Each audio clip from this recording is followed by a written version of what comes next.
Y buenos días a todos.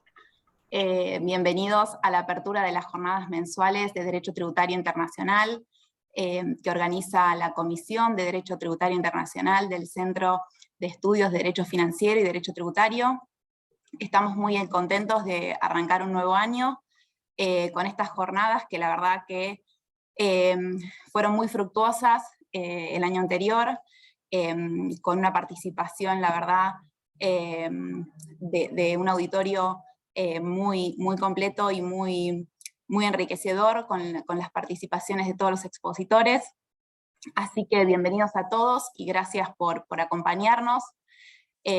Hoy tenemos dos invitados de lujo que desde ya les agradecemos muchísimo que hayan tomado el tiempo para dedicarnos y presentar acá en la Facultad de Derecho de la UBA, que realmente es un gusto enorme. Así que, sin más preámbulos, voy a presentar a la primer disertante. Nuestra expositora de hoy es Claudia Balestrini, subsecretaria de Ingresos Públicos del Ministerio de Economía de la Nación, contadora pública nacional egresada de la Facultad de Ciencias Económicas de la Universidad de Rosario, especialista en tributación por la Facultad de Ciencias Económicas de la UBA, experta en fiscalidad internacional por la Universidad de Santiago de Compostela, tiene un posgrado en diseño y evaluación de políticas de la Universidad Pompeu Fabra de Barcelona, y disertará sobre la política fiscal internacional post-BEPS, específicamente en cuanto al caso argentino. Bienvenida, muchas gracias y paso la palabra. Hola, buenos días a todos, buenos días a todas. Muchísimas gracias por la invitación. Agradecida con la universidad, halagada por quienes me acompañan en el panel. Gracias Juliana, gracias al doctor Corti, Mariano, Lucchesi. Bueno, no voy a abundar en tantos agradecimientos, pero sí realmente me siento muy complacida de estar acá. Y voy a acompañar el agradecimiento con un pedido de disculpas en que luego de mi disertación trataré de quedarme para las preguntas que puedan surgir o para las dudas que puedan surgir, pero lamentablemente después me voy a tener que retirar por un compromiso, un cambio en la agenda. Lamento mucho no poder quedarme para escuchar la exposición de Álvaro, pero por eso también me acompaña el contador Carlos Proto, que forma parte, es director de una de las direcciones que tienen que ver con el ámbito internacional, de la Dirección Nacional de Impuestos de esta Subsecretaría de Ingresos Públicos, y la verdad que va a ser un excelente representante para que quede en mi lugar para cuando yo tenga que retirarme. Pero la verdad, sin más preámbulos, voy a comenzar con la presentación. Voy a compartir ahora pantalla.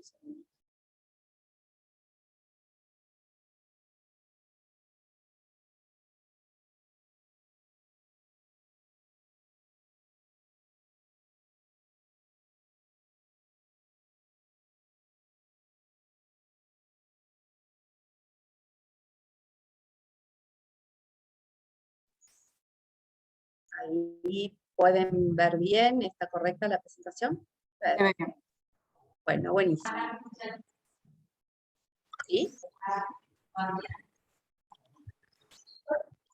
Bueno.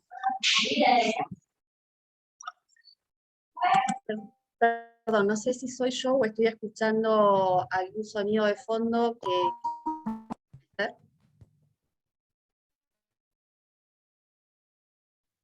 Ahí yo bien. Sí. Perfecto, perfecto. Bueno, vamos a comenzar la exposición con una gran pregunta. ¿Estamos ante soluciones globales cuando planteamos una serie de problemas que fueron aquejando a nuestra política tributaria nacional e internacional desde hace varios años hasta la fecha? Entonces, primero lo que tenemos que saber es cuál es el problema o cómo identificar el problema. De acuerdo a lo que en algún momento comentó alguien muy sabio, Albert Einstein, dijo que si tendría una hora para resolver un problema, tomaría 55 minutos para definir correctamente el problema y 5 minutos para resolverlo. Yo creo que este es un razonamiento que puede aplicarse en todos los ámbitos de la vida personal y profesional, y yendo a un ámbito nacional e internacional, vemos que existen grandes problemas que tal vez, si nos tomaríamos la mayor parte del tiempo en definirlo, podríamos ir hacia alternativas que puedan ser superadoras. Entonces la pregunta es, ¿estas soluciones globales realmente existen? ¿Son efectivas? ¿Son eficientes? Y bueno, como en todo proceso de toma de decisiones, de evaluación de una política o de evaluación de un proyecto, es importante hacer una evaluación durante el momento en que se están desarrollando las alternativas, una vez bien definido el problema, y luego una evaluación post-implementación. Entonces, ustedes van a ver, como lo expresa este gráfico, tenemos varios problemas. Uno que parecería superado desde hace algún tiempo y que tiene que ver con la erosión en la base imponible y la relocalización de renta. Pero seguido a ello, y aún formando parte de lo que fue el proyecto BEPS, también fue cómo grabar la economía digital, todo lo que tenga que ver con la actividad vinculada a economía digital. Seguimos en todo lo que es era digital y novedades en materia de activos. Podemos hablar también del problema que se genera en cuanto al uso, a la utilización de criptoactivos y la dificultad que existe hoy para grabar ese tipo de operaciones y ese tipo de bienes.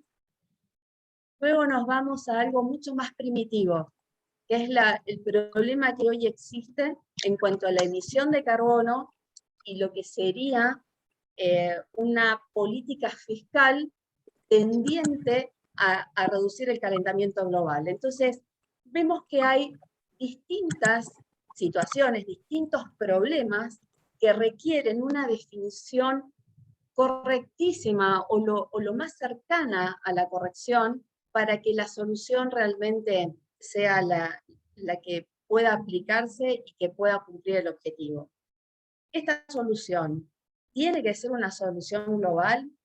Aparentemente, cuando uno analiza la situación y dice, bueno, es un problema que aqueja a la comunidad internacional, parecería que sí, tendría que existir una solución global.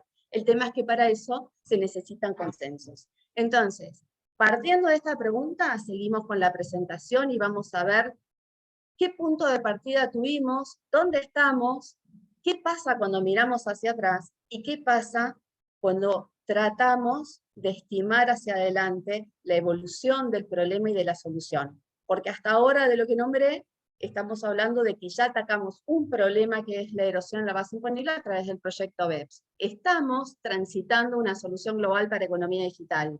Criptoactivos recién está ahora en la agenda de G20, lo mismo que emisión de carbono. Entonces, estamos ante hechos pasados que se están revisando, ante desafíos que tienen que ver con el futuro, y en el medio de todo eso, tratar de tener la mayor certeza de si estamos enfrente de una solución global y cómo construirla.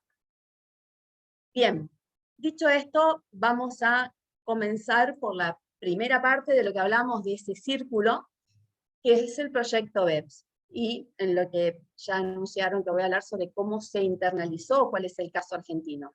Voy a ser muy rápida en esta parte de la presentación, porque no los quiero aburrir con historias, sino solamente decirles que este problema de lo que es la erosión de base imponible y de localización de la renta, realmente se puede decir que se originó o se detectó a través de la preocupación por las guaridas fiscales y la necesidad del intercambio de información cuando se desata la crisis financiera internacional en el año 2008.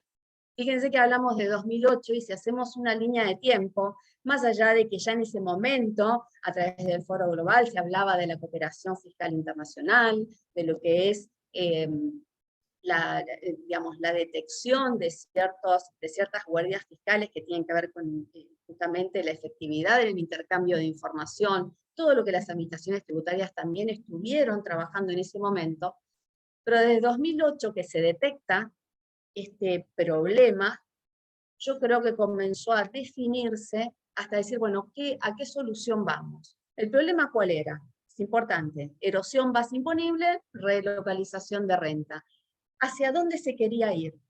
Hacia una armonización internacional, principalmente de lo que es la renta corporativa. Y con eso apuntar a transparencia y certeza tributaria. Es importante que nos quede este concepto acá en esta parte de transparencia y certeza tributaria, porque vamos a ver que lo vamos a repetir en esta otra solución global que estamos transitando, que tiene que ver con economía digital. Entonces, si dijimos que esto inició en el 2008, parece que fue poco tiempo, pero recién en el año 2012, el G20 le encomienda a la OCDE esta solución global. Bien, a partir de que le encomienda a la OCDE, se trabajó a través del Comité de Asuntos Fiscales en una solución global que tiene que ver con este proyecto BEPS, donde también parte de su eje o de su base tenía que ver con detectar realmente dónde estaba la sustancia en esa actividad y establecer ese nexo entre actividad y la sustancia y quién sería la jurisdicción que tendría la facultad de tener la potestad tributaria sobre esa renta. Ahora, si vamos a lo que es el proyecto BEPS y lo que es el Comité de Asuntos Fiscales, me detengo un segundito solamente para decir que Argentina fue el primer país, es el primer país, en ser miembro asociado del Comité de Asuntos Fiscales sin ser socio pleno de OCDE. Esto para nosotros fue un antes y un después, porque quien me acompaña en esta presentación, que como les dije antes, Carlos Proto, realmente es nuestro representante dentro de lo que es la Dirección Nacional de Impuestos, es nuestro representante ante esos foros y ante el Comité de Asuntos Fiscales, y lo que nos ha permitido como Argentina, yendo a lo que es el caso argentino, es tratar de estar, y de hecho lo hicimos, en el día a día del desarrollo de ese proyecto BEPS. Realmente fue muy importante porque de esa forma pudimos establecer nuestra posición en cada una de esas acciones que se fueron dando a lo largo del proyecto BEPS. Siguiendo con eso, para no aburrirlos con historia, pero sí quería que sepan que dentro de lo que es la Subsecretaría de Ingresos Públicos del Ministerio de Economía de la Nación, nosotros pertenecemos a la Secretaría de Hacienda, y dentro de lo que es la Secretaría de Hacienda está esta Dirección Nacional de Impuestos a la que me referí, hay dos direcciones más, que tiene que ver con la Dirección de Análisis Fiscal y de Incentivos Promocionales, y la verdad que es un trabajo, un conjunto maravilloso que se realiza y que a su vez se complementa con este acceso a foros internacionales y a mesas de trabajo en los cuales Argentina puede, y realmente lo hizo, dejar su posición, y que lo que eso generó es poder acompañar con cierta comodidad este proyecto.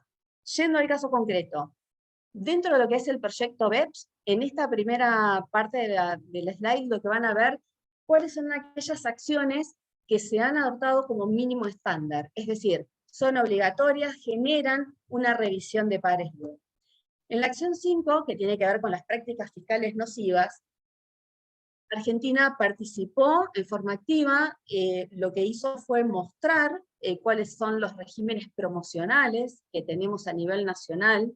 Uno de los temas que siempre dejó en claro nuestro país es que como Estado, no como gobierno, como Estado, podemos comprometernos a eliminar un régimen fiscal nocivo de promoción, pero a nivel nacional, porque no tenemos la potestad tributaria a nivel provincial, sino todo lo contrario. Nuestro régimen constitucional nos impediría totalmente asumir un compromiso en nombre de las provincias. Así que eso lo hemos dejado en claro, y lo quiero remarcar porque cuando veamos algún temita luego de economía digital, también fue necesario que nuestro país recordara esa situación. Entonces, con relación al foro de prácticas fiscales nocivas, acción 5, realmente no se han detectado en el caso de Argentina ningún régimen que deba, o que haya surgido la necesidad de su eliminación o incluso de su reformulación. Ni siquiera tampoco con lo que es en aquel momento estaba vigente la ley 25922 de software, el régimen de software, pero realmente de la forma en que estaba diseñada esa ley, la que está ahora actualmente, se toman todos los recaudos para que no se cumplan con algunos aspectos que podrían llegar a ser considerados nocivos. Así que realmente no tuvimos ningún problema con esta acción en cuanto a su internalización, y de hecho estamos cumpliendo con esta revisión de pares y enviando información actualizada en todo momento, que sería como la parte post a lo que fue el proyecto BEPS. En cuanto a la acción 6, evitar abusos de convenios, bueno, realmente nuestros convenios, por ejemplo, el que se firmó con México y con Chile, con México en realidad fue la firma del año 2014, con Chile fue una renegociación en realidad. Se está cumpliendo ya aún sin todavía tener aprobado el MLI, que es el instrumento multilateral que recoge y que estas recomendaciones, estos mínimos estándares de la acción 6, ya estos convenios mostraban esa modernidad y el acompañamiento a lo que se estaba tratando dentro del proyecto BEPS. Más que nada en lo que hace a la declaración de objetivos, en su preámbulo, y también en las cláusulas general y particular que estamos hablando de cláusula LOB y PPT. Así que es una muestra, la verdad que nosotros el convenio con México lo hemos tomado como uno de los convenios más modernos que hemos suscrito antes de lo que sería la finalización del proyecto BEPS.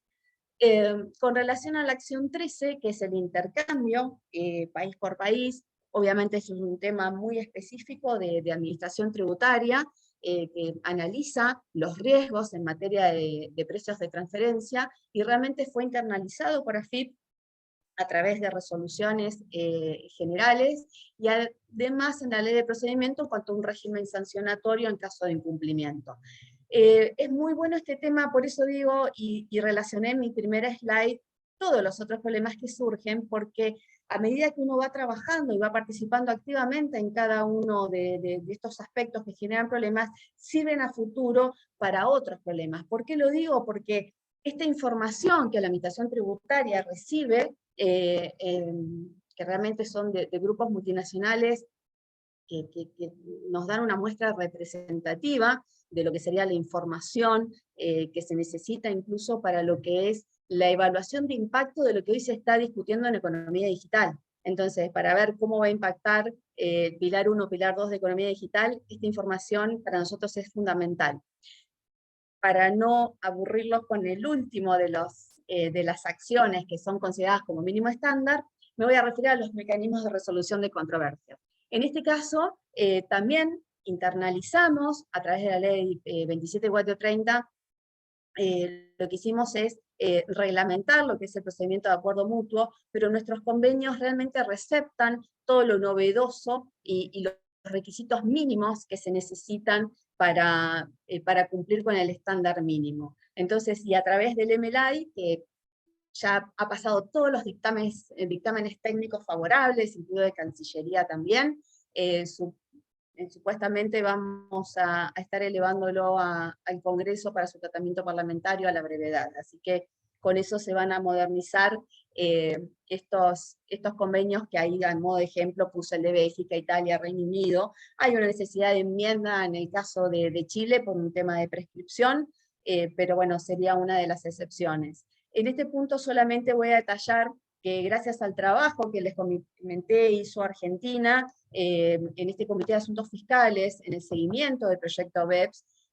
fue que en el caso de lo que es arbitraje, nosotros como política de Estado en nuestro país, no digo nosotros como gobierno, sino quiero que queden claro, es como país, hay una política de Estado de no aceptar el arbitraje como método de resolución de controversias. De hecho, nosotros no lo colocamos en nuestros convenios tributarios, pero es importante este punto porque no quedó como un mínimo estándar, es decir, obligatorio, sino tal vez como una mejor práctica en algunos casos, y también, insisto, es un tema que lo vamos a ver ahora cuando rápidamente hable de economía digital y qué problemas detectamos. Algunos tienen que ver con certeza tributaria y lo que se vincularía a la resolución de controversias.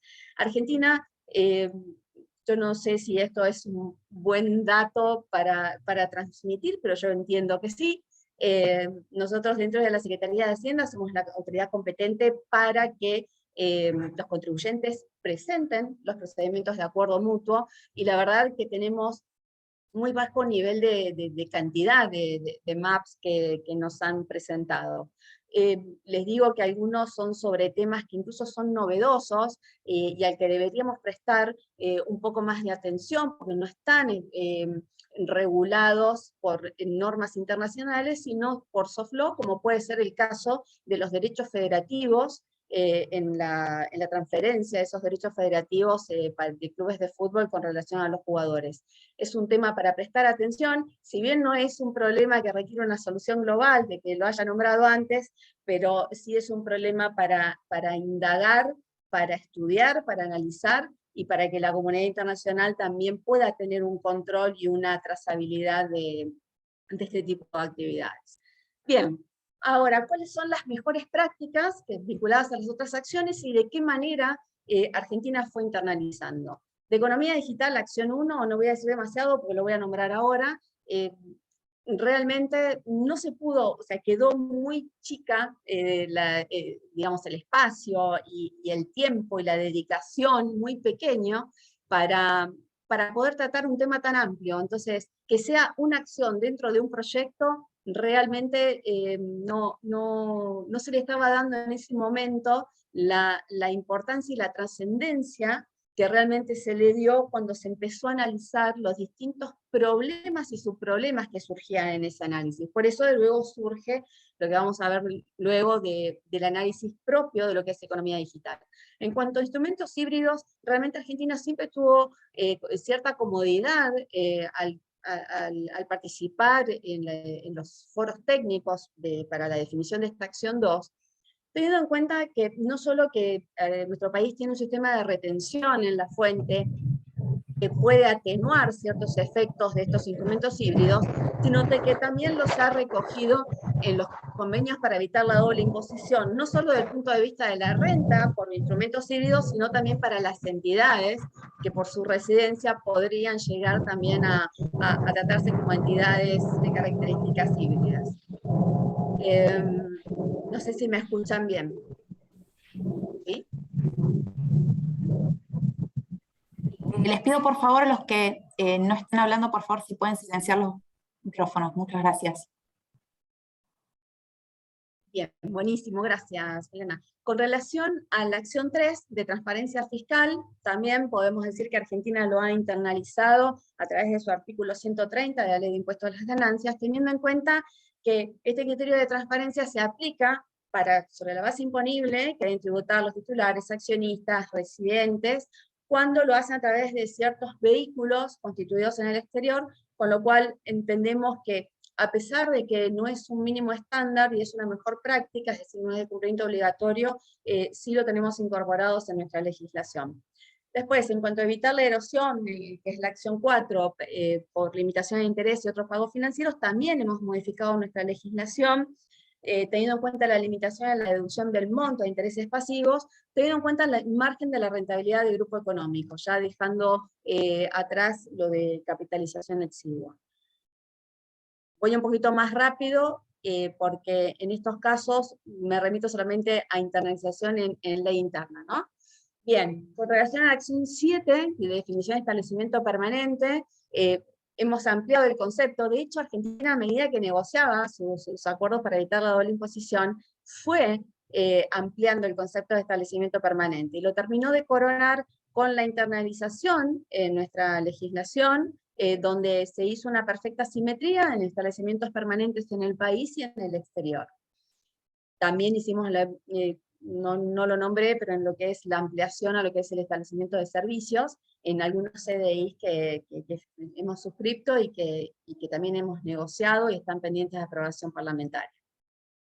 Con relación a las acciones 8 a 10, que tienen que ver con los estándares en materia de creación de valor y de precios de transferencia, bueno, realmente AFIP es la que lleva adelante este grupo de trabajo, lo ha llevado adelante en su momento, y también luego se ha internalizado en nuestra legislación, teniendo en cuenta una modificación del denominado sexto método, y también una serie de requisitos de documentación que se debe presentar, y obviamente en lo que hace a commodities y algunas otras operaciones internacionales se ha definido con mayor precisión el concepto de intermediarios. Con relación a la política 11, a la acción 11, que es de política fiscal e indicadores, realmente, así como les nombraba que dentro de la Subsecretaría de Ingresos Públicos está la Dirección Nacional de Impuestos, también está la Dirección Nacional de Investigaciones y Análisis Fiscal, que justamente participó en forma muy activa y lo hace aún en lo que se refiere a la construcción de indicadores. A ver, es importantísimo participar en todo el tecnicismo de construcción de la solución global, pero si no se puede medir, no digo que no sirve, lo que digo es que tenemos el trabajo incompleto.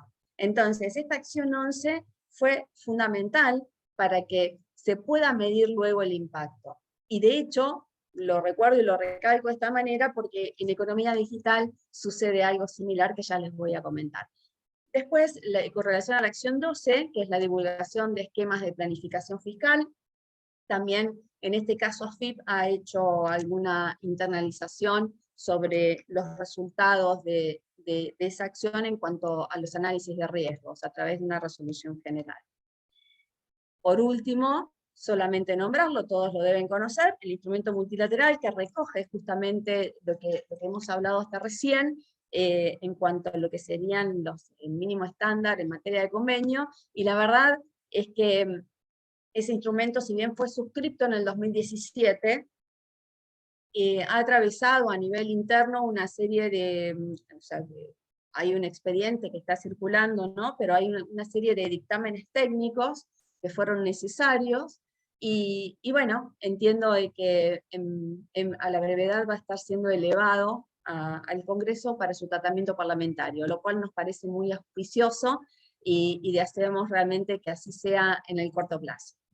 Bien, ahora sí, otro de los problemas que habíamos planteado, ya dijimos, el de erosión del base imponible de relocalización de rentas. Aparentemente ha existido una solución global porque se ha internalizado, cada país ha internalizado, o algunos están en proceso, algunas de esas normas, que algunas eran mínimos estándar o mejores prácticas, pero realmente parece un avance hacia la solución que se está implementando. Y de hecho es importante esto que les decía, que las que constituyen mínimo estándar puedan ser sujetas a revisión, porque lo más importante, una vez que se implementa cualquier tipo de solución para solucionar un problema, valga la redundancia, es importante que se controle si realmente se soluciona. Bien, yendo a lo que es economía digital, simplemente decirles, acá volvemos con otro tema, pero volvemos al origen. ¿Cuál es el problema?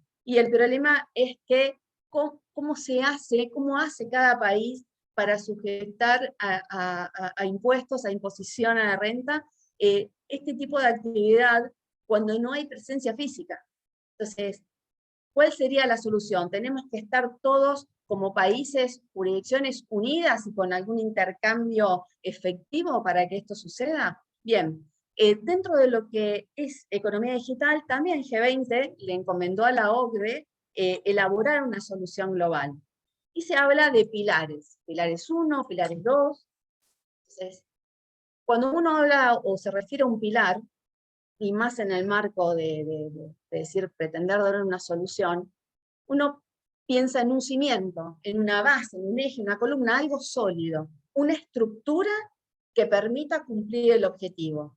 Entonces, la primera pregunta con relación a este tema es, ¿estamos ante esa realidad o hay que ver alguna alternativa? Bien, para que esos pilares sean sólidos, se necesitan muchas manos, muchos países que estén construyendo esa solidez. Entonces, para eso tiene que haber un consenso, tiene que haber una implementación luego. Y volvemos a la transparencia. Si no existe eso, no existe pilares y no existe solución global. Entonces, Argentina ya en octubre manifestó digo octubre porque fue la reunión clave de marco inclusivo donde se definía si cada país, o sea, la decisión de cada país, ¿acompañamos la solución global o no la acompañamos? No me voy a referir en general a lo que consiste Pilar 1 y Pilar 2, sino simplemente Pilar 1, estamos hablando de una porción de renta no rutinaria de la cual participarían las jurisdicciones de mercado, bajo ciertos parámetros. En Pilar 2 estamos hablando de este denominado impuesto internacional sobre economía digital, que en realidad es un poco más que eso, es un impuesto mínimo, que nos hubiese gustado que sea un poquito más elevado que el 15%, pero bueno, de eso se trata el Pilar 2. Ahora, para acompañar ese consenso global, Argentina se manifestó en forma positiva. ¿Pero por qué? No Argentina como gobierno, Argentina como Estado. Lo que dijo es, nosotros queremos acompañar una solución global, queremos estar al lado de los otros países, no nos interesa quedarnos al margen. Sí nos interesa acompañar, pero también ese acompañamiento lo que requiere es detectar dónde hay errores, defender la soberanía nacional, porque en muchos aspectos veíamos que se podía llegar a dar alguna confusión, por así llamarlo, y que algunos países en vías de desarrollo no puedan estar manifestando su posición como lo estamos haciendo. Y realmente nos pareció importante, fuimos escuchados, por eso ese acompañamiento, pero acompañar significa también estar atento. Estar atento a qué, a lo que les realmente cuando se redacten, de hecho se están redactando las especificidades ahora de esos pilares 1 y 2, que realmente exista ese compromiso, se cumpla ese compromiso, donde todos los países participen en un pie de igualdad, países desarrollados y países en desarrollo. Entonces, vuelvo a lo que decíamos antes, ¿se acuerdan? En la primera FIMINA hablábamos en la segunda, hablábamos de transparencia, de nexo, de sustancia, y acá volvemos a lo mismo. Transparencia en la metodología. Nos interesa saber cuál va a ser el impacto de Pilar 1 o Pilar 2. Obviamente que a todos los países les interesa, y nosotros tenemos herramientas para determinar, me refiero a la administración tributaria, para determinar una parte de ese impacto, pero no tenemos toda la información y realmente estamos haciendo un trabajo muy fructuoso con la OCDE en forma, digamos, sin pausa, por así decirlo, para llegar a una estimación de impacto de esta solución o de esta denominada solución global para lo que serían los efectos recaudatorios en nuestro país. Después por eso decimos que tiene que ser transparente, tiene que haber transparencia en la metodología de cómo se determina ese impacto. También en los plazos de la implementación. No podemos comparar un país en vía de desarrollo con un país desarrollado, donde la implementación de estas denominados pilares 1 y 2, realmente van a requerir un tiempo prudencial para hacer las cosas como corresponden.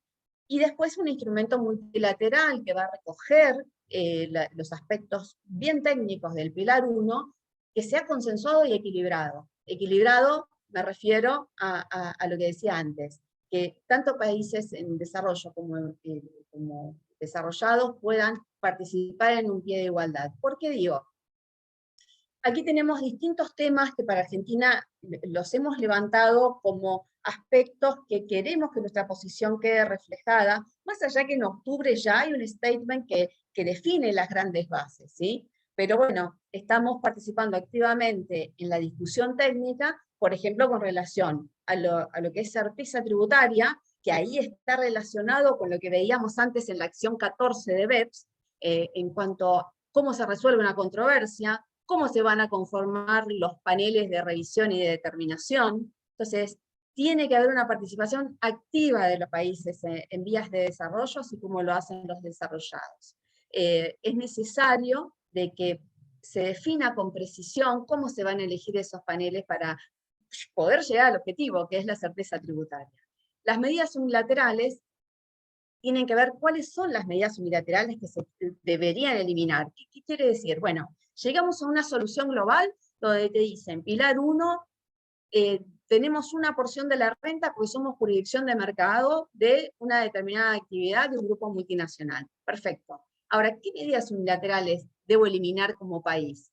Bueno, realmente en lo que se ha avanzado hasta ahora, podemos estar muy tranquilos en cuanto a que esas medidas unilaterales nosotros no las tenemos identificadas porque no existe un impuesto exclusivo sobre economía digital.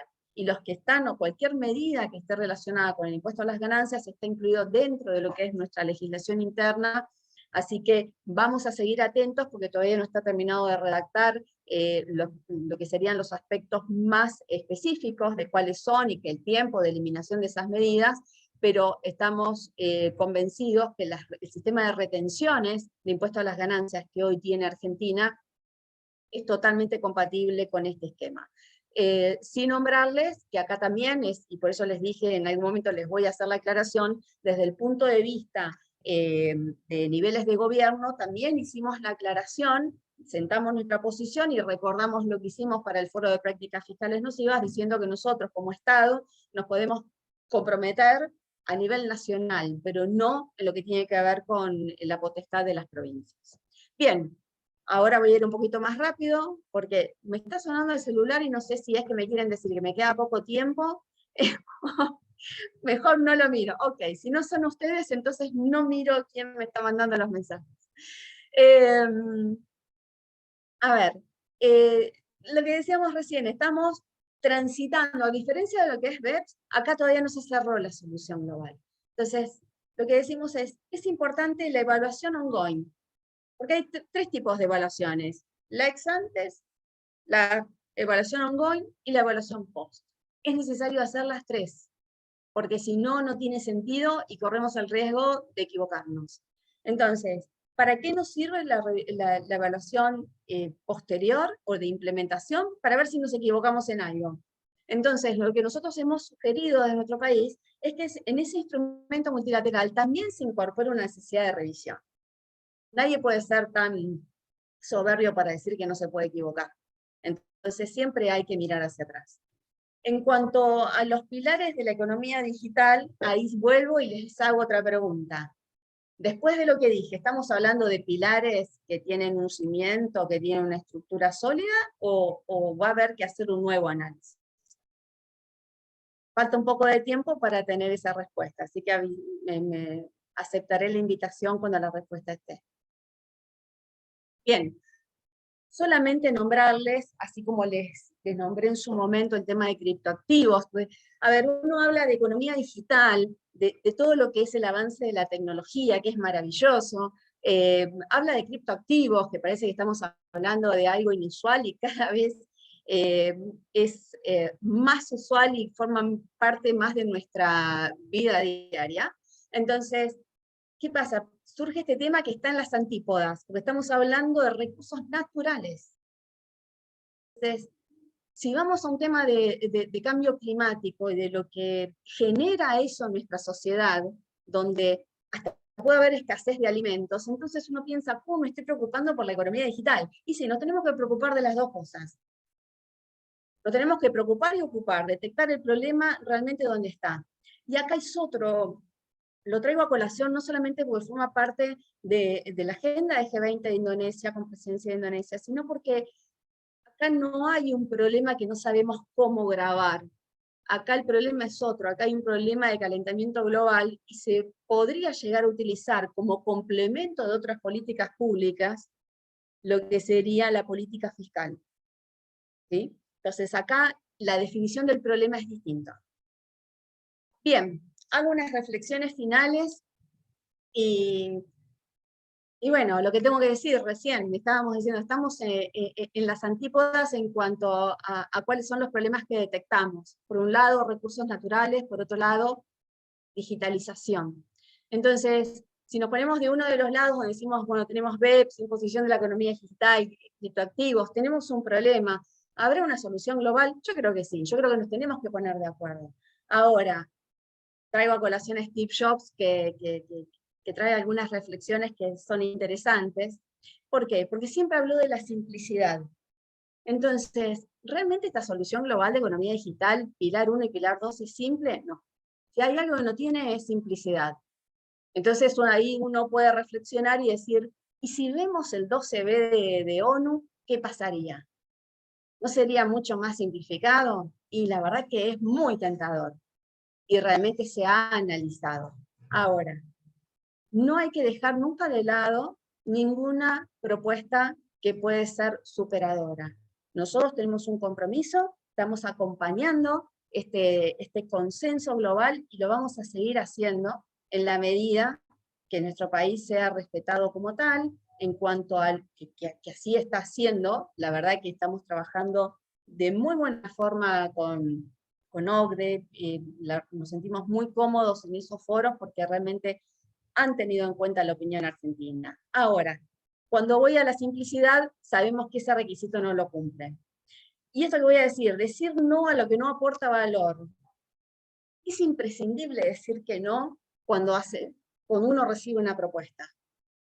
Si realmente está convencido que hay que decir que no porque entiende que esa propuesta no es la mejor que se pueda dar, pero hay que ofrecer alternativas, porque si uno es un negacionista crónico, nunca se llega a ningún lado. Entonces, decir que no aporta valor, sí, pero hay que ofrecer alternativas. Y esto de que decía Steve Jobs, que pensar diferente enriquece, es así, porque en estos conceptos, por eso es importante, y vuelvo a la reflexión de ir a una solución global, es bueno, porque se necesita consenso, y para que exista consenso, todos pensamos distintos, cada jurisdicción piensa distinto, pero se van debatiendo ideas para llegar a ese consenso, y eso es maravilloso. Entonces, si vamos a una solución, ¿en qué pensamos? En crear para mejorar, en crear en consenso, en crear en un pie de igualdad. Crear y evaluar, siempre evaluar. Y acá termino con esto diciendo algo que realmente estoy convencida que es así. Como los que hemos detectado ya en la primera slide, siempre un problema es una oportunidad para hacer algo diferente, un desafío. Así que en eso estamos embarcados, así lo vemos con este optimismo desde nuestro país. Queremos trabajar en consenso, queremos trabajar con otras jurisdicciones, y bueno, nada, agradecerles otra vez, para mí es un placer estar acá. Les dejo ahí mi correo. Siempre reitero al finalizar mis exposiciones que tengo un gran mandato del secretario de Hacienda, que me dijo que nunca deje ninguna pregunta sin responder, ni ninguna consulta sin evacuar. Y la verdad que para eso estoy, es el deber de cualquier funcionario público, y un placer poder cumplirlo con ustedes y con quien tenga algún tipo de consulta. Bueno, muchas gracias, excelente la exposición, mucho para pensar, varias novedades también del MLI, así que muy bueno todo, desde ya muy agradecidos todos. En particular también quiero mencionar, que no lo mencioné al principio, el doctor Horacio Corti no pudo presenciar hoy la charla porque está en el exterior, pero bueno, en nombre de él también te quiero agradecer, Claudia, por haber estado. Entiendo que hay una pregunta de Luján Calasi, no sé si te querés desmutear y hacer vos la pregunta, Luján. Hola, ¿qué tal? Buenas tardes. Bueno, muchas gracias por la exposición muy clara. Perdón que ahí me pongo en la cámara, pero perdón mi facha ante todo. No hay problema, no hay problema. Ahí está. ¿Cómo va? Bueno, mi pregunta era con respecto a la aplicación de los CDIs, porque muchas veces se dificulta conseguir, digamos, el certificado de residencia fiscal conforme lo requieren las normas argentinas. No sé si se está trabajando en una solución al respecto o no. Y bueno, y mi otra pregunta era si se está pensando de alguna manera publicar las opiniones o interpretaciones del organismo sobre la aplicación de convenios en casos concretos, salvando obviamente los datos que correspondan y demás. Gracias. ¿Respondo directamente, Juliana? Qué Sí, linda por pregunta favor. que me hiciste, Luján, me encanta. Te digo por qué me gusta. Hay una que me gusta porque digamos, no la voy a poder resolver yo, pero puedo redireccionarla, que tiene que ver con esta RG de AFIP que realmente tiene algunos años, y realmente hemos tenido consultas por problemas que se han dado con la emisión del certificado. Así que vamos a tomar nota de eso para justamente charlarlo, porque digamos, si bien la autoridad competente en materia de convenios es la Secretaría de Hacienda, los temas operativos sí están a cargo de AFIP, pero me comprometo a poder canalizar esa consulta, y desde ya te pido, ahí tenés mi correo, que me escribas, y yo con ese correo también voy a poder canalizar esto de forma oficial, para llegar a hacer una norma que se adecue más a los tiempos, y ya que hablamos de digitalización, estaría bueno que esto también sea mucho más rápido. Y en la otra pregunta me encantó, porque es algo que quiero hacer hace bastante tiempo. Lamentablemente, y no quiero hablar, fue maravilloso que no tuvimos que nombrar lo que ha pasado en estos 2 últimos años en cuanto a lo inédita que fue la situación. Pero bueno, nos demoró en algunas cosas, y la verdad que me parece excelente. Hemos tenido muchas opiniones desde la Dirección Nacional de Impuestos, muy valiosas en materia de interpretación de convenio. Y uno de los proyectos que tenemos dentro de la Subsecretaría de Ingresos Públicos es eso, dentro de lo que es la página de oficial, empezar a poner criterios interpretativos que, como vos decís, salvando lo que es secreto fiscal, me parece que puede llegar a ser revelador, puede llegar incluso a lograr esta cercanía con la Subsecretaría de Ingresos Públicos. La idea es que se pueda generar un diálogo más directo, y si ustedes pueden acceder a esa interpretación, creo que es una forma de lograrlo. Acá Carlos mira atentamente, porque uno de los responsables de interpretar es él. Después, bueno, obviamente también está Juan José Mirizaldu, que es el Director Nacional de Impuestos. Yo he estado en la Dirección Nacional de Impuestos y me ha encantado firmar un montón de dictámenes interpretativos, así que mi promesa es que a la brevedad vamos a empezar a exponer, a transparentar en la página las opiniones en cuanto a criterios interpretativos. Carlos, veo que levantaste la mano, no sé si adrede o querés hacer algún comentario. Gracias, Juliana. Bueno, buenas tardes a todos. Simplemente complementar la respuesta de Claudia con respecto a los certificados de residencia fiscal. Más allá de que eventualmente se canalice la inquietud, similares planteos ya hemos recibido, quería simplemente manifestar que para los casos particulares siempre está abierta la posibilidad de dirigirse ante la autoridad competente, que, como bien acaba de decir la señora subsecretaria, es el señor secretario de Hacienda.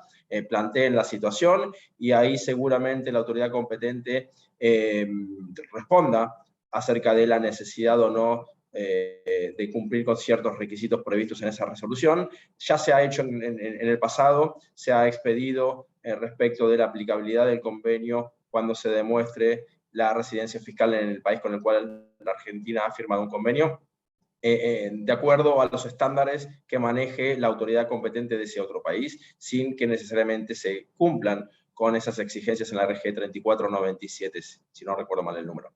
De todos modos, también quería comentarles que hay acuerdos interpretativos, mejor dicho, memorandos de entendimiento entre autoridades competentes en el cual han resuelto las circunstancias bajo las cuales aplica el convenio más allá del certificado de residencia fiscal. Es el caso de un memorando de entendimiento entre Argentina y Suiza, que también creo que está públicamente accesible en la página web que informó la señora subsecretaria. Así que muchas gracias, Luján, por la pregunta. Muchas gracias. ¿Puedo hacer un comentario? Sí, cómo no. ¿Sí? Te hago una consulta, Carlos.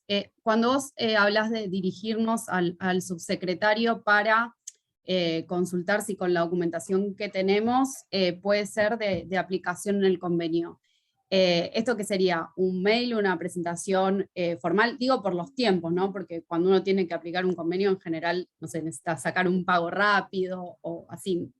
Por eso esa es mi duda. Gracias. Perdón, Luján. En este momento, Carlos, sé que va a decir, voy a agarrarme la cabeza por lo que va a decir Claudia, pero bueno, mandame un correo, porque lo que hacemos, y más en esta época de virtualidad, es ese correo lo transformamos en un expediente y lo canalizamos de esa manera. estamos tratando de simplificar, porque hay veces que te dicen, y en lo personal, cuando me dicen, no, usar el sistema TAD que te llega y te va, bueno, hay veces que el sistema TAD tampoco funciona, o tal vez tiene algún tipo de demora, nos envías un correo y transformamos ese pedido en expediente y lo canalizamos. Perdón, Carlos, ¿qué ibas a decir? No, perfecto. Simplemente invitarla a que haga un escrito y lo dirija acá, pero sí, un mail alcanza, es exactamente lo mismo. No, está bien, Gracias. o sea, en el mail presenta el escrito, o sea, no es, o sea, en un correo con una presentación, pero la envías como un archivo adjunto en el correo, a eso es lo que voy. Y ahora te voy a pasar el correo de Carlos también. Bueno, más que contenta te tenés que ir, Luján, porque una respuesta muy rápida vas a recibir. Tal igual, gracias. Bueno, tengo algunas preguntas que te voy a leer yo. Si consideras que para países de América Latina las soluciones de pilares 1 y 2 son beneficiosos, en su caso la alternativa de la ONU le parece viable. Un poco hablaste sobre eso, pero bueno, si quizás puedes ampliar la postura. Sí, claro. Sí, claro, la preocupación que me imagino hay detrás de esa pregunta, la comparto. Estoy atenta, no puedo decir si Pilar 1 y Pilar 2 es la solución global, por eso empecé con esa pregunta. Estoy atenta, estamos atentos como país para acompañar esa solución, porque ya te digo, queremos un consenso, queremos estar dentro del mundo. Ahora, acompañar significa tener también la posibilidad de que sea con una transparencia en la metodología, que podamos ver cuál es el impacto en cada país. Y preocupa justamente cuando hablamos de países en América Latina, la situación de cada país es muy particular como para evaluar qué impacto va a tener. Yo quiero creer que, digamos, con la información que tenemos disponible, más otra información que nos brinde OCDE a través de un toolkit que se elabora dentro de lo que es el grupo de trabajo 2 de la OCDE, se va a poder llegar a una estimación de impacto. Pero cada país tiene que hacer esa evaluación y en pos a eso ver si se necesita algún cambio. Digamos, yo no soy de la idea de que nunca se está a tiempo de hacer un trabajo, que ya es tarde, porque ya hay un statement que está en octubre, y bueno, la verdad, dije antes, nadie puede ser tan soberbio para decir que esto funciona. Entonces lo que hay que hacer es controlar, lo que hay que hacer es evaluar. Aparte hay que ir paso a paso, porque me estoy vinculando a una expresión futbolística, me parece, pero bueno, pero hay que ir paso a paso para determinar justamente eso, ver cómo se termina de escribir, qué seguridad va a tener cada país, en este caso de la consulta por América Latina, qué seguridad va a tener que va a estar representada en esos paneles de determinación, en los paneles de revisión, que cada uno también va a tener mucho que ver con la eliminación de medidas unilaterales. Si hoy, por ejemplo, un país de América Latina tiene una imposición que reúna las características que ya han dado a conocer dentro de los grupos de trabajo de OCDE, que deban eliminar en un plazo, digamos, breve, y bueno, y si eso es pérdida de recaudación, es un punto adicional para tener en cuenta. A ver, y comparando con lo que es la solución de ONU, ahí vamos a lo que es más simple. A lo que es más simple porque se está hablando, o sea, por un lado, o sea, si tenés convenio, lo dejas regulado en el convenio, y si no tenés convenio, aplicás la legislación y aplicás la retención y ya está. Realmente parece demasiado simple como para ser tan bueno. Entonces, hay que ver también qué aristas hay atrás de eso, y por algo no avanzó con tanta fuerza como avanzó sabemos que hay otros factores, ¿no?, que tienen que ver con el índole político y de la fuerza de cada país, ¿no? Pero me parece que es una solución que no hay que desechar, porque, es más, ya te lo dije, solución. Entonces no es una solución que no hay que desechar porque puede llegar a ser alguna alternativa si luego, una vez implementada la solución global que se pretende implementar a través de OCDE, vemos que no tiene los efectos que uno ha querido que tenga. De todas formas, esto es un proceso, y cuando digo paso a paso es porque realmente todavía no se terminó de redactar el instrumento multilateral, y luego de eso hay que definir, tomar la decisión de si se va a suscribir o no ese instrumento, y luego someterlo a una internalización, enviando ese instrumento a aprobación parlamentaria, con lo cual tampoco podía definir cuál es el plazo, porque ahí ya estamos hablando de tiempos distintos. Pero bueno, espero haber respondido a la consulta o haber aportado más confusión, porque eso es bueno para que seguimos pensando. Sí. Bueno, muchas gracias. Hay otra consulta, polémica también.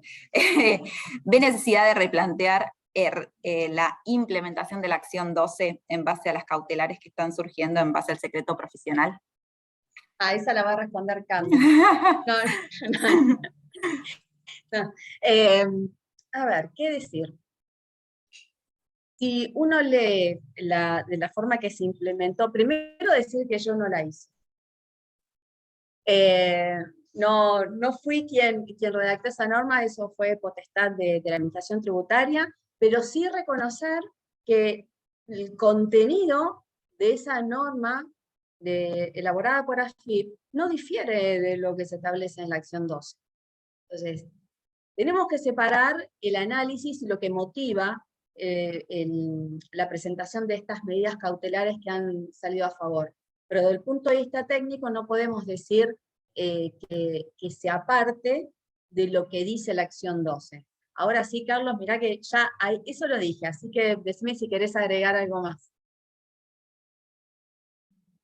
No quiero agregar nada más, creo que fue suficiente la respuesta y en todo caso, bueno, la justicia se expedirá sobre esta cuestión. Bien. La última, ya para no robar más tiempo, ¿las medidas multilaterales tienen en cuenta a las pymes o solo se plantean soluciones a multinacionales? ¿Cuál es la opinión? ¿De las medidas unilaterales? Multilaterales. La verdad que ahí no estoy entendiendo a qué se dirige. Primero, acá no hay diferencia, si estamos hablando de la solución global en economía digital, no estamos diferenciando entre tipo de sujetos. Lo que hay que pensar, las medidas unilaterales están dentro de lo que es el pilar 1. Ese pilar 1, ¿cómo está formado? Dijimos, bueno, es una porción no rutinaria de la renta que Argentina podría participar si es jurisdicción de mercado. Bien. ¿Es sobre todos los grupos multinacionales? No. En una primera parte va a ser sobre los 100 principales grupos multinacionales, que pueden ser de servicios digitales o no, de cualquiera, pero son los primeros 100. Ahora, ahí está el tema, que si nuestro país tuviese, por ejemplo, un impuesto sobre servicios digitales, lo debería eliminar para todos. Es decir, no solamente para esos 100 en los cuales tendrían la posibilidad o la esperanza de participar en esa porción de renta, sino tendría que eliminar para todos. Esa es una de las cosas que realmente nos pareció que era excesivo, pero entendimos hacia dónde iba ese objetivo. No sé si es esa la pregunta, y si no, que te repregunten, no tengo problema. Entiendo que sí, y fue clarísimo todas las respuestas, así que no veo que haya más en el chat, ni llegaron en forma privada, por lo cual, si no hay nadie más que quiera desmutearse y preguntar, te agradecemos yo en nombre del centro y del doctor Corti, bueno, de toda la universidad obviamente, por haber estado hoy acá con nosotros. Excelente la exposición y bueno, muchísimas gracias. No, gracias a vos, Juliana, gracias a todos. La verdad que me siento súper cómoda en este ámbito. Me encanta que exista este diálogo, no solamente de personas, sino a nivel institucional. Nos gusta desde la Secretaría de Hacienda, el Ministerio de Economía, estar bien cerca de los profesionales, de los contribuyentes, de justamente poder responder dudas si las sabemos responder. Si no sabemos, nos preguntamos. Yo ahora me voy a tener que ir, realmente, Álvaro, lamento mucho no poder tener tu exposición, me gustaría si después me la pueden compartir por video, por supuesto. así la puedo disfrutar luego.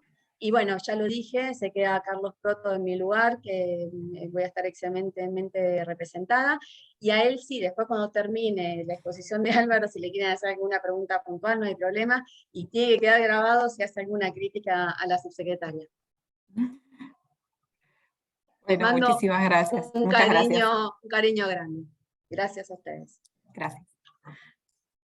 Bueno, ahora sí vamos a pasar a la sesión 2. Vamos a darle la bienvenida a Álvaro Villegas, de Bolivia.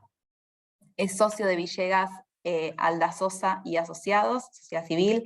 Tiene máster en Tributación Internacional de la Universidad de Florida, Levin College of Law, máster en Gestión y Políticas Públicas del programa de Harvard Institute for International Development, abogado graduado de la Universidad Católica Boliviana y profesor de posgrado de la Universidad Andina Simón Bolívar, sedes Quito y La Paz.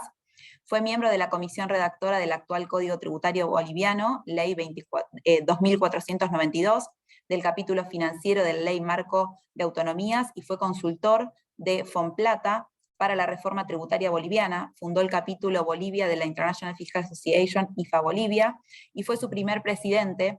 Es miembro del Observatorio Iberoamericano de Tributación Internacional y director del Premio Internacional de Investigación de IFA Latinoamérica, y va a disertar sobre los nuevos modelos de negociación de convenios tributarios, específicamente del caso andino.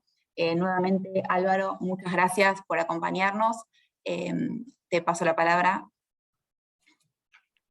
Juliana, muchas gracias por la presentación. También agradecido por la gentil invitación de Mariano Lucchesi y el profesor Corti a esta inauguración de las jornadas mensuales de la Universidad de Buenos Aires.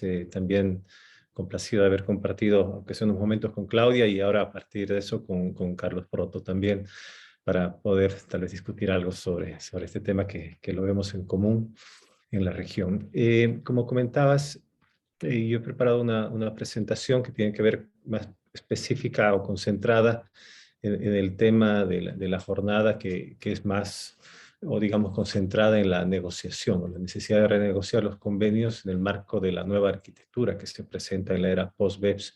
Y la idea es poderles comentar el caso boliviano y algo del caso andino, para que veamos precisamente cuál es la situación de un vecino que para ustedes y para nosotros es recíproca la importancia que tenemos en el intercambio del comercio, ¿no? Entonces, creo que la primera pregunta, como hacía Claudia, es bueno preguntarnos cosas. Y la primera es partir de por qué negociar, por qué renegociar en esta ocasión o ahora los convenios para evitar la doble imposición, que es una era post-BEPS que parece que nos está obligando a hacer algo con nuestra red de tratados, ¿no? Y para eso, para responder esa pregunta, creo que ustedes se les han podido hacer mucho antes, incluso mientras el plan de acción BEP estaba forjándose, ustedes ya venían haciendo convenios con las cláusulas incorporadas ahí, con anticipación, etcétera, y hoy tienen una línea clara de país, de Estado y de gobierno que va hacia eso. Pero eso no es la línea, digamos, de todos los países. Y creo que existen muchas preocupaciones alrededor de las consecuencias que pueden tener los convenios para evitar la doble imposición o han tenido en el pasado. Y por eso precisamente es que me gustaría primero, digamos, resaltar cuáles son esas preocupaciones en nuestros países en general, porque creo que básicamente persiste ese temor a perder ingresos por la limitación en la fuente, ¿no? Siempre se dice que los convenios van a limitar residencia, pero en realidad para nosotros el hecho de limitar las limitaciones a la fuente son complicadas y creo que todavía continúa ese temor. Y también algo que se ha venido presentando, que es el riesgo de abuso de tratados, ¿no? Se dice la experiencia que hemos tenido previamente con el abuso de los tratados nos ha llevado a una erosión de la base, traslado de beneficios y evidentemente tal vez no poder estar muy predispuestos a continuar firmando muchos más convenios o tener una política clara con relación a la renegociación. Por supuesto, tal vez el elemento más importante en países como Bolivia, por ejemplo, Paraguay y muchos otros que que se puede identificar claramente, existe un exceso de carga administrativa en esta época, precisamente, y esa carga administrativa posible es demasiado alta en el momento en que se inicia un procedimiento de negociación o renegociación de un tratado. Se implica la participación de autoridades que tienen que tener la competencia, calidad técnica, además del tiempo, para poder manejar esto a través de la secretaría correspondiente técnica, pero también implica un trabajo arduo de Cancillería, ¿no? En los hechos, la negociación se lleva por medio de eso y se tienen dificultades hasta de idioma en el momento en que uno tiene la necesidad de trabajar en ese sentido en equipos multidisciplinarios, y eso demora. Pero no quiero perderme en las preocupaciones, sino más bien hablar de las motivaciones que tenemos para poder seguir, por ejemplo, el camino que está siguiendo Argentina, que lo ha seguido Chile, Colombia, con muchísima decisión en este sentido. Y básicamente creo que la situación actual, la era post-BEPS, nos ha ayudado, incluso desde el momento que estaba forjando el plan de acción, a reexaminar nuestra red de tratados. Creo que todos hemos podido hacer un análisis diferente para determinar quiénes son los ganadores y perdedores, y si de lo que ya teníamos ha existido evidentemente un beneficio o no para lo que se trataba de regular. En el caso boliviano, como lo vamos a ver, la existencia de la red de tratados que tiene ha estado muy vinculada a algo que a veces se cuestiona, que se dice los tratados en realidad tienden a promover las inversiones y facilitar el comercio, uno de los principales objetivos, y eso es discutible de demostrar, muy difícil o muy complejo. Y en realidad en el caso boliviano se ha demostrado que la captura de inversión extranjera, en el momento en que se han firmado los convenios, ha sido fundamental para desarrollar los planes de crecimiento económico de esa época, ¿no? Estamos hablando de un gobierno liberal. Ahora, el hecho de reexaminar la política de abuso de tratados es un tema fundamental de la agenda mundial, de la agenda global, y eso precisamente es lo que debe motivarnos a eliminar ese miedo, les decía, ese riesgo de que hemos visto con el abuso de tratados que al final han venido perjudicando nuestras economías. Entonces, sí hay claramente una señal de cambio en ese sentido que va a motivar mucho más a los países que están rezagados en la renegociación o la negociación de convenios bajo esta era. Ahora, definitivamente lo que vemos es una presión de la comunidad internacional. En alguna exposición anterior decía, están los países activos, los que son negativos digamos, al MLI o al marco inclusivo, y hay otros países que son indiferentes. Y la posición de indiferencia es la peor, ¿no? La peor de todas, porque al final la presión de la comunidad internacional, que hoy es amigable, es una presión por ir juntos en general a mejorar los modelos que tenemos de los convenios, etcétera, y cumplir estándares mínimos, se está convirtiendo y se va a convertir poco a poco en obligatorio. Va a ser algo realmente coercitivo, y si los países están optando por una posición de indiferencia, creo que es la peor, como es el caso exactamente de Bolivia, por ejemplo. Entonces, creo que esta presión de las recomendaciones que derivan del Plan de Acción BEPS nos está llevando a una motivación adicional para no estar rezagados en el marco de la integración. Tenemos obviamente la actualización de los modelos, OCDE y Naciones Unidas, y por supuesto el MLI, que es todo un reto todavía para poderlo implementar. Desde ya el MLI es muy complejo de poderlo implementar en Bolivia, no solamente por lo complejo que es técnicamente, sino debido a que no es tan fácil implementarlo con tratados tan antiguos o tan diferentes a lo que se pensaba hacer. Entonces, lo que quiero es justamente entrar en esa disyuntiva que los países tienen sobre qué hacer hacia adelante, ¿no? Mucho se habla nos toca ahora modificar los convenios, nos toca reemplazar, corresponde la denuncia de los convenios para aquellos países que son reacios a esta actualización y a la presión que se ejerce, y creo que sí, en ese sentido, se pueden plantear algunas cosas donde dicen, bueno, si vamos a optar por una de las dos primeras, modificar o reemplazar, creo que en los modelos que cada país puede adoptar o tomar para una negociación en este sentido, creo que es en la región, al menos en los países en vías de desarrollo, hay cosas que son irrenunciables, ¿no? Es decir, se pueden modificar algunas cosas, bastantes que son importantes y buenas, pero el tema de retenciones sobre dividendos, intereses, regalías, ganancias de capital, todo lo que son rentas pasivas, creo que es algo que eso no va a ser propicio modificar, aunque me imagino que no se va a perder la oportunidad de abrir otros artículos que no están específicamente relacionados con la lucha contra la evasión, ¿no? Entonces, sí hay aspectos donde, por conveniencia de nuestros países, evidentemente tienen que estar en la agenda. Cuando se utiliza un modelo como draft, como es el de Naciones Unidas, donde efectivamente los artículos 12A y 12B juegan un rol para nosotros preponderante, ¿no? La simplicidad del 12B, la alineación del 12A con servicios técnicos hacia lo que ya existe, ya ocurre, y es un reconocimiento simplemente de lo que bajo la legislación interna normalmente sucede en las retenciones, ayudaría mucho en esa parte. Otro aspecto que se ve positivo dentro de esta modificación o reemplazo definitivamente son los ajustes al establecimiento permanente, al artículo 5, porque definitivamente creo que todos hemos sido como países parte de los problemas y de una planificación fiscal agresiva que tendía a fraccionar el establecimiento permanente, a generar mecanismos de elusión de este establecimiento por varios aspectos que conocemos, y definitivamente la línea de los negociadores va a ir hacia aceptar básicamente esta nueva forma de ajustar el establecimiento permanente y mucho más, como comentaban, en la parte del establecimiento permanente de servicios, que es lo que podría simplificar o solucionar varios problemas. También con relación a la interpretación y aplicación, definitivamente, ¿qué país podría estar en contra de mejorar los mecanismos de interpretación y aplicación? Porque esta es una decisión política de los países que están dirigidas precisamente a evitar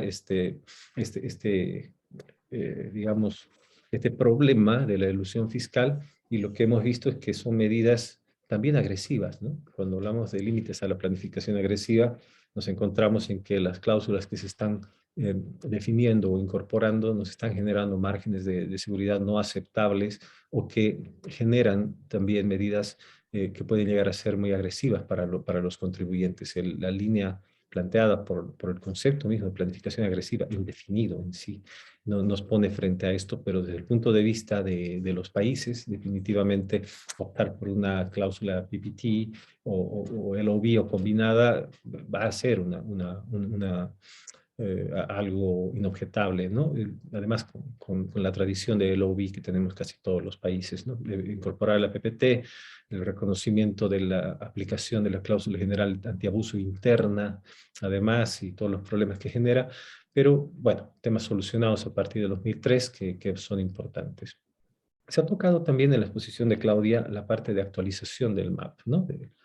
Mecanismo de acuerdo mutuo, y definitivamente creo que eso es lo que más tiene que cambiarse, y es donde vamos a estar todos muy de acuerdo con mejorar esto, pero en la parte del arbitraje es donde definitivamente van a existir diferencias entre todos nuestros países. Bolivia, al igual que Argentina, ha tomado la decisión histórica tradicional de considerar constitucionalmente una prohibición al arbitraje, porque se da el hecho de que los créditos tributarios son innegociables. Sin embargo, yo difiero de esta posición en el caso boliviano, pero difiero después de haber estudiado a profundidad más las consecuencias y haber visto los ejemplos de otros países que tienen similar ordenamiento jurídico. Y la posición, debo confesar eso, la posición original mía era, no, esto no va a suceder. Posiblemente no suceda, pero los elementos técnicos de fundamentos jurídicos para poder llevar adelante el arbitraje en un país como Bolivia, creo que están abiertos, y es posible, si existiera decisión, digamos, cambiar esa posición. Un ejemplo de esto en los países andinos es Ecuador. Ecuador siempre ha defendido tradicionalmente la inaplicabilidad del arbitraje en materia tributaria, pero recientemente aprobó una norma que permite la mediación en materia tributaria, que es, yo digo, un paso previo como para poder abrir bajo esos principios una gran posibilidad hacia el arbitraje. Entonces, lo que antes se pensaba que no se podía hacer, que estaba grabado en piedra, estamos viendo con elementos concretos o con prácticas recientes que definitivamente podría llevarse a ciertas modificaciones de criterio. En el intercambio de información, definitivamente es algo que que va a ser no solamente un requisito mínimo hoy por hoy, sino va a ser una causal de expulsión de la comunidad internacional el hecho de no cumplir con esto. Si lo hacemos muy tarde, vamos a empezar a sufrir consecuencias. Hablábamos precisamente de algunos aspectos donde piensa uno que, bueno, al tener un tratado ya vigente para evitar la doble imposición es suficiente para cumplir con los estándares de intercambio de información, y eso no es así. Lo vamos a ver algún ejemplo hacia adelante que hablábamos justamente con Carlos en el break. Así que pasar rápidamente a la red de tratados que tiene Bolivia. Como ustedes pueden ver, uno de los socios principales ha sido de inicio Argentina en el año 76, Alemania en 92 y otros países de la OECD como España 97, Francia 94, Gran Bretaña y Irlanda del Norte, igual que el Reino de Suecia en el 94. Por supuesto, somos parte de, digamos, quiero llamarlo como el intento regional, comunitario, subregional, comunitario más importante, yo diría, en el mundo en materia de tributación. Porque la decisión 578, a partir de lo que era la decisión 40 de la Comunidad Andina, ha demostrado tener muchísimas virtudes en el desarrollo y avance, como lo vamos a ver enseguida, aunque su desactualización nos está llevando a problemas también serios y que nos va a obligar también a pensar en una adaptación o adecuación a los nuevos estándares. Ahora, como ustedes saben, esta decisión de la Comunidad Andina formaban parte antes Chile, formaba parte de Venezuela, y hoy solamente están Bolivia, Colombia, Ecuador y Perú desde esta decisión de 2004 que entró en vigencia el año 2005. Les decía, estamos con estos nombres de los países en rojo, porque son de los que voy a hablar enseguida, no porque estén en una lista roja, peor nosotros en una lista negra, y me voy a referir precisamente a Argentina. En Argentina, 1976, el convenio está en plena vigencia con ustedes, a pesar de algunos cuestionamientos por haberse sido aprobado en la época de dictadura, es un gobierno de facto en ese entonces, pero hoy ese tema está salvado. Yo diría que lo más importante es ver que es un convenio bastante desactualizado. Es raro tener un vecino tan cercano con que tenemos tanta relación y que tengamos un convenio todavía de esa naturaleza. ¿Por qué? Porque incluso la Comunidad Andina, que la decisión 40 de ese entonces, que es la base y ha servido de orientación para que Argentina y Bolivia puedan llegar a este convenio, que es el mismo convenio tipo que tenía con Chile, hoy ni siquiera se hubiera actualizado a lo que la decisión 578 plantea, ¿no? Que planteó el 2004. Entonces, definitivamente está en un rezago, y creo que es muy importante y debería estar en la agenda de ambos países una actualización pronta, oportuna. Ahora, como ustedes saben, el convenio entonces entre ambos países se basa en el principio de la fuente, y en consecuencia el método de evitar la doble imposición aplicado no es el tax credit, sino la exención, y es ahí donde se generan muchísimos elementos también beneficiosos para la planificación fiscal, incluso no agresiva, pero definitivamente este convenio presenta, a pesar de que es muy simple, presenta problemas de aplicación y de interpretación.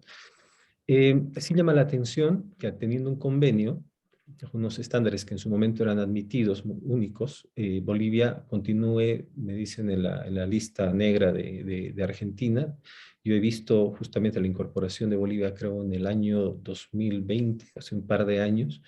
Llamaba la atención, en esa parte sí trabajaba en la reforma en Bolivia, que era en la época justamente de COVID, y las explicaciones que se recibían eran, en realidad no sabemos qué sucede, pero nosotros hemos estado respondiendo a Argentina normalmente todo lo que nos venían pidiendo. Cuando uno indaga un poco más acerca de esto, se da cuenta de que hay motivos para una cosa tan seria como esta. Tener un vecino que nos considere entre una lista negra es algo que debería preocuparnos mucho y debería ser fácilmente solucionable, pero el problema básicamente es que la cláusula de intercambio de información evidentemente está desactualizada. No incluye algunos elementos que son necesarios hoy para los estándares argentinos, y creo que tampoco para otros estándares de otros países, ¿no? Sin embargo, algunos colegas míos me decían, no te preocupes, todo el mundo está en esa lista. Así que van a empezar a salir poco a poco, y ojalá, digamos, existe una solución en ese sentido. Si no se va a tocar o renegociar el convenio, tal vez se podría implementarlo a través de un nuevo convenio solamente de intercambio de información y asistencia administrativa, ¿no? Que es lo más rápido. Hablo de los efectos secundarios del caso Molinos, porque en realidad el convenio, como les decía, de Chile, Argentina, Bolivia es el mismo. Y lo que ha sucedido con Argentina, que bueno, me acabo de enterar por la exposición, es que ha sido una renegociación. Yo pensé que era una denuncia del tratado por parte de Argentina, y bueno, sí corrijo esa parte.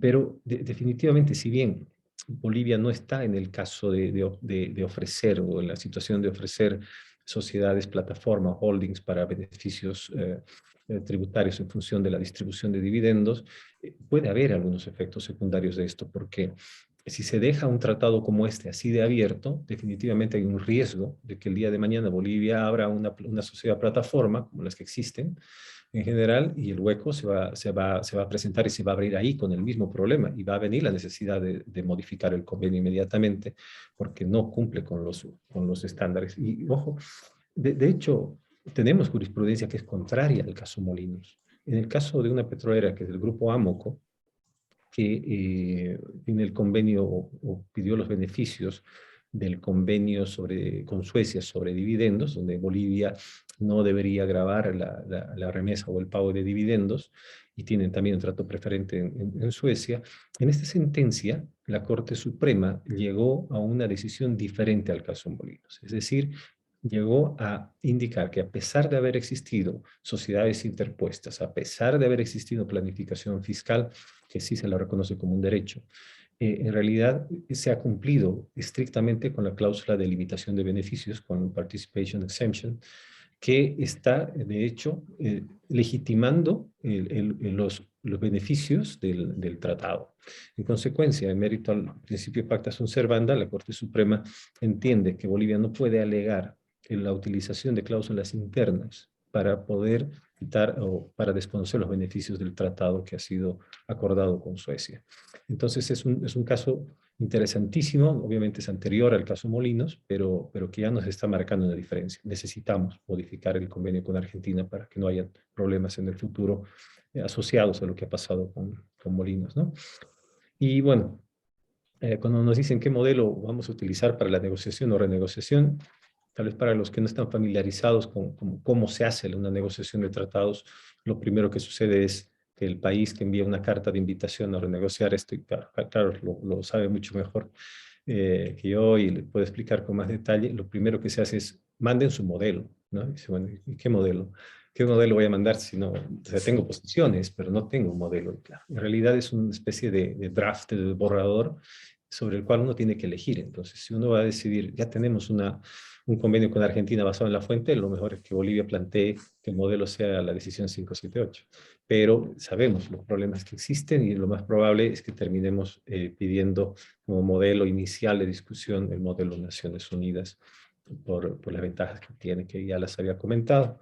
En el caso de Alemania, estamos frente a algo muy diferente porque Alemania ha sido punta de lanza en la presión internacional para poder obligar o invitar, pongámoslo así, a Bolivia a modificar el convenio. Uno lee la carta enviada por Alemania el año 2020 a modificar o reemplazar el convenio, y claro, dice, bueno, ¿qué es lo que quieren en realidad? ¿Quieren ajustar, hacer algunas cláusulas, renegociarlas, adaptarlas y demás? Pero en realidad lo que se quiere es un reemplazo, porque lo que están pidiendo es que Bolivia envíe justamente ese draft, ese modelo que va a implicar, me imagino, dejar de lado lo que se tiene hasta ahora, que es muy antiguo, el año 92, y pasar a otro tratado nuevo, más actualizado. Además, eso es mucho más sencillo de hacer, pero si Bolivia sigue sin responder, o sin responder de manera real, efectiva y práctica a lo que se ha hecho el año 2020, que es responder con muchísima voluntad el hecho de que estamos dispuestos como país a renegociar el convenio porque compartimos los criterios que hoy motivan la lucha contra la planificación fiscal agresiva, etcétera. Y si no se dan hoy más pasos hacia adelante, definitivamente no quiero pensar que la denuncia pueda ser una salida por parte de Alemania, porque el tema diplomático aguanta mucho más todavía, pero sí existe una presión que Bolivia todavía no la está sabiendo manejar de manera adecuada. Entonces, si hoy nos podríamos preguntar qué modelo se puede utilizar, definitivamente es ir bajo el brazo con el modelo de Naciones Unidas, con lo que ya se consiguió con Alemania, que es mucho más fácil por su, digamos, tradición sobre el respeto al principio de fuente, pero la capacidad administrativa nuevamente sigue siendo el problema y lo estamos viendo ahora, y me imagino que va a suceder eso también hacia adelante. Con la decisión 578, que creo que es con la lámina que termino, les decía en broma, hay cosas que son raramente confidenciales y parece que esta negociación entre los países de la comunidad andina, al menos desde el caso boliviano, es confidencial. Lo que yo he visto recién es que Colombia está muy abierta y tiene puntos muy claros para poder solicitar que sean ajustados al convenio. Bolivia lo mantiene muy hermético, pero bueno, tendrán sus motivos en las autoridades. Sin embargo, el cambio de modelo, yo lo veo improbable. Es decir, la decisión 578, el principio de fuente y demás, va a ser muy difícil de modificar o adoptar un convenio multilateral basado, por ejemplo, en la OCDE o Naciones Unidas. Eso pienso que no va a suceder. Y estamos con intereses contrapuestos, ¿no? Porque cuando uno mira los países andinos, incluso dentro de los países llamados andinos somos diferentes, ¿no? Al interior, que en el fútbol nos dicen el país andino cuando participa Bolivia con algún equipo, y claro, 2/3 del país es amazónico, ¿no? Es llano, no es altiplánico o andino específicamente, pero pasa lo mismo con Colombia o con Ecuador, pero aún así vemos las diferencias entre los países que van a comenzar a generar una ruptura de criterios que no están permitiendo avanzar. Por ejemplo, si antes en la decisión 40 y después con la 578 éramos todavía similares, hoy lo que estamos viendo es que un miembro de la comunidad andina ya es miembro de la OCDE, Colombia. Otro miembro, que es Perú, está en camino, o al menos antes de este cambio de gobierno, estaba en la lista después de Costa Rica para entrar a formar parte de este selecto grupo. Entonces son intereses absolutamente diferentes. Por el otro lado, tenemos a dos miembros que son Bolivia y Ecuador, que tienen la misma característica: ausencia total del marco inclusivo y ausencia total, obviamente, del Malay. Entonces, son países que van a renegociar tratados de manera bilateral y que están mirando de lejos. En el encabezado, indicar el nombre del organismo. En el encabezado. Por favor, si alguien tiene el micrófono desmuteado, por favor, se lo puede mutear. Gracias. Está bien.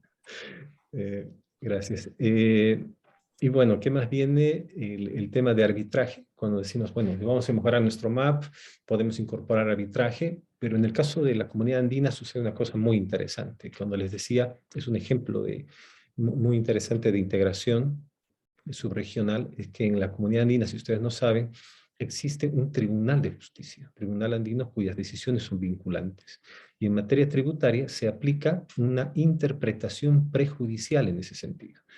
Es decir, cualquier conflicto de interpretación o aplicación de la decisión entre los países miembros tiene que ser de conocimiento obligatorio del Tribunal Andino para uniformar criterios, y esa interpretación prejudicial también es vinculante para, en este caso, la última instancia de juzgamiento. Así que esto ha funcionado bastante bien, si bien ya en el tratado o en la decisión 578 existía una interpretación muy clara de no conducir que sea prohibido conducir hacia la evasión fiscal en general. Tenemos, digamos, otro tipo de avances que son importantes relacionados con la doble no imposición internacional, porque eso es un elemento clave de los nuevos modelos, ¿no? Desde el preámbulo. Entonces, en el caso de la comunidad andina, el Tribunal Andino en esta sentencia 5158 del 2015, lo que ha hecho ha sido interpretar el impuesto al patrimonio de manera tal que este no debería servir de patrocinio para la doble no imposición en un caso reclamado precisamente por Colombia. Por Colombia, donde ya se tiene muy claro que al menos en la parte de imposición sobre el patrimonio, la doble no imposición es inadmisible, y eso tiene carácter vinculante en adelante para todos los miembros. El intercambio de información es algo absolutamente necesario, imprescindible de modificar. Creo que todos podemos estar de acuerdo con eso. y también favorecernos de la compatibilidad que puede existir en la decisión 578 con las propuestas del 12A y 12B del convenio o del modelo de convenio de Naciones Unidas. Muchísimas gracias a todos por su atención. Espero no haberme pasado demasiado el tiempo, así que estoy a su disposición para cualquier consulta. Muchas gracias, Álvaro. Excelente la exposición. Te agradecemos nuevamente. ¿Se me escucha bien? No sé, yo lo veo a Álvaro quizás como... Ok. Bueno, no sé si hay alguno que quiera hacer alguna pregunta. Se pueden desmutear o hacerla vía chat.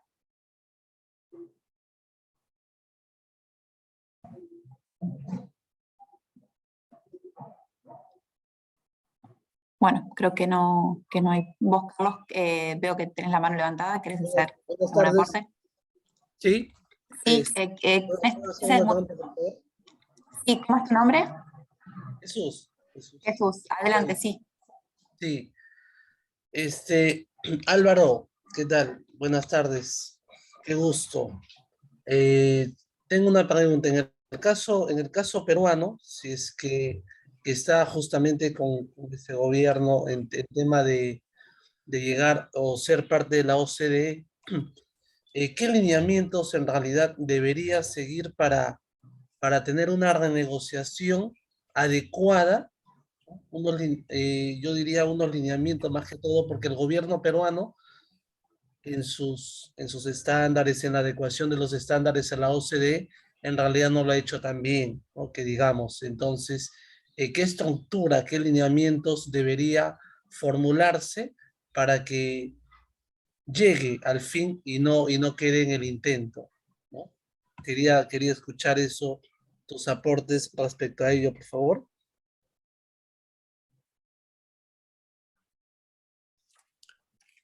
Juliana, mil disculpas, me salí Desconectó, de la ¿no, Álvaro? contigo y no escuché prácticamente la consulta de Jesús, no sé si era para mí o para Sí, Carlos. sí, sí. Jesús, ¿podrías repetirle, por favor, la pregunta? Sí, Que... sí. Te decía Álvaro, en el tema de Perú en su consolidación a la OCDE, ¿qué lineamientos debería seguir para tener una adecuada renegociación de los convenios? Porque Perú tiene muy pocos convenios de doble imposición a la fecha. ¿Qué lineamientos debería seguir para llegar a la OCDE de forma adecuada y no hacer pues lo que rutinariamente hace el Estado peruano, ¿no? Una simple, entre comillas, reforma, pero en realidad no es que una más que modificación. A ver, quisiera escucharte en ese aspecto, por favor. Sí, definitivamente, gracias Jesús por repetir la pregunta. Y creo que tenemos varias experiencias con relación a eso en Latinoamérica, precisamente por lo que ha venido haciendo Chile y lo que ha hecho Colombia dentro de este margen. Tal vez Costa Rica con mayor lentitud y demás, pero definitivamente podemos ver que no hay una línea clara sobre aplicar de manera rigurosa el modelo. Lo importante sería poder ser ordenados en el tema de practicar las reservas que correspondan en varios casos esenciales y problemáticos como arbitraje, por dar un ejemplo, pero vemos en casos de convenios de países latinoamericanos dentro de la OECD como Colombia, que han podido salir de algunos estándares planteados, como por ejemplo el convenio, si no me equivoco, que tienen ahora creo que es con Suiza, que está en proceso todavía de aprobación, no tiene un artículo sobre patrimonio, ¿no? Solamente por dar vamos a hacer una mención, y tiene otro tipo de salvaguardas que las están aplicando y ejerciendo en ese sentido. Lo que yo pienso es que al ir por el camino de la OECD, básicamente es complicado poder pensar en que Perú pueda incorporar artículos 12A, 12B, como los que están pensados y por los que inicialmente deberían ser nuestra preferencia, ¿no? Entonces creo que el camino va por ese lado, las reservas, y segundo, comenzar a digerir lo que es el modelo OECD dentro de los puntos más delicados que tenemos, ¿no? Gracias, Álvaro. Ahora sí, Carlos, discúlpame, te paso la palabra. Gracias, Juliana. Primero, agradecer y felicitar a Álvaro por la excelente exposición. La verdad que da mucho gusto participar de eventos donde se discuten y se ponen sobre la mesa temas de convenios para evitar la doble imposición y particularidades e inquietudes que pudieran tener los países de la región. Es algo todavía más atrayente, al menos para mí, así que gracias por esta exposición. Primero, tenía un par de comentarios para hacer en base a la exposición, pero me gustaría abordar un poco la pregunta de Jesús. Primero, mencionar que asociarse, mejor dicho, ser miembro de la OCDE no implica que todos los convenios que tenga un determinado país, llámese Perú, Colombia o cualquier otro que cumpla con el proceso de accesión, no es obligatorio que los países tengan un convenio idéntico al modelo de la OCDE. Primero porque el mismo modelo tiene elementos que son esenciales, ellos llaman estándares principales o centrales de política de Estado, que son sí necesarios, de todos modos pueden no estar en determinados convenios. Sí se espera que estén algunos de ellos o que la propuesta que haga un determinado país sea en base al modelo OCDE, teniendo en cuenta también las reservas y las observaciones que hay a ese modelo. Es decir, el modelo admite que un país miembro de la OCDE formule una reserva. Por ejemplo, algún país se puede reservar el derecho a no incluir, por ejemplo, imposiciones exclusivas en residencia para pensiones, o no adoptar el nuevo artículo 7 aprobado en la versión 2010 del modelo OCDE, que es el que va con el principio arm's length y la posibilidad de hacer ajustes correlativos para relación casa-matriz establecimiento permanente. Son cuestiones específicas, los cuales los países pueden hacer reservas porque su política va para otro lado. Tranquilamente un país que acceda a la brevedad puede hacer esas reservas también. Segundo, ¿por qué motivo no puede su red de tratados ser idéntica al modelo? Porque hay, como se dice la expresión, al tango se baila de a dos. Más allá de que un país OCDE proponga algo, lo tiene que aceptar el otro país que puede no ser OCDE y tener intereses contrapuestos, con lo cual la solución final termina siendo un híbrido entre la propuesta de uno y de otro, y ahí es donde hay un nuevo apartamiento del modelo OCDE. Segundo, para entrar a la OCDE no obligan a los países a renegociar toda su red vigente de tratados, sino de ahora en más hacer lo posible para que sus nuevos convenios se ajusten, en cierta medida, a los estándares. Y si no se ajusten, no pasa nada, no le van a hacer un bloqueo internacional o lo van a invadir con fuerzas armadas. Tranquilos, no pasa nada, son recomendaciones, son aspectos aspiracionales. Así que esa es mi respuesta respecto a la pregunta de Jesús. Sí me gustaría abordar algunas cuestiones, tratar de ser breve, porque la idea no era que yo sea un panelista más, así que simples comentarios. Entre renegociar un convenio y denunciarlo, invito a la renegociación. Creo que la denuncia es el peor de los recursos, ya que rompe toda relación, así que siempre es posible negociar, y yo recomiendo ese accionar cuando hay alguna que otra cuestión a modificar. El proyecto BEPS dio lugar a un montón de disposiciones en materia de convenio que son bienvenidas por todos los países, con lo cual entiendo que sería oportuno que los países empiecen a renegociar sus convenios para ajustar esos estándares que les van a permitir justamente luchar contra la evasión fiscal. Esa es la gran mayoría de las disposiciones.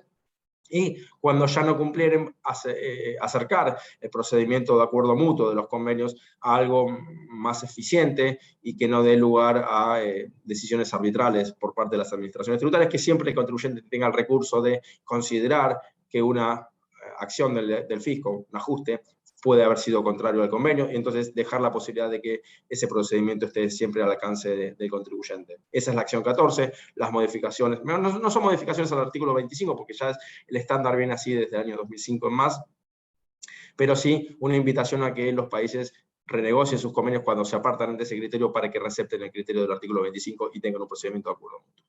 Con lo cual, esa es la recomendación de BEPS. Lo pueden hacer por una vía bilateral, 1 a 1, como lo hizo Argentina con Brasil, como lo está haciendo con Alemania.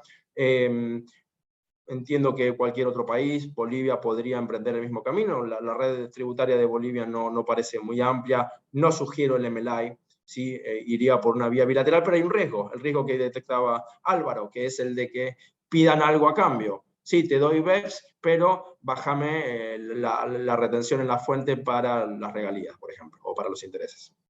Bueno, ese es el riesgo que tiene toda negociación. Cuando uno entra en la mesa de negociación sabe que ese riesgo existe, pero bueno, depende de la posición de cada país en mantenerse firme o no. Se puede de antemano anticipar que no se va a ceder nada más que modificar BEPS, pero ya son estrategias de negociación.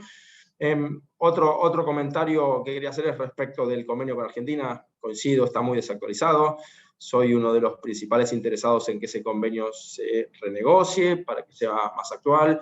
Bienvenida la posibilidad de llevarlo a algo más parecido al modelo ONU, con el cual países de la región nos sentimos muy simpáticos o nos gusta mucho negociar con ese modelo, más allá de ciertas particularidades.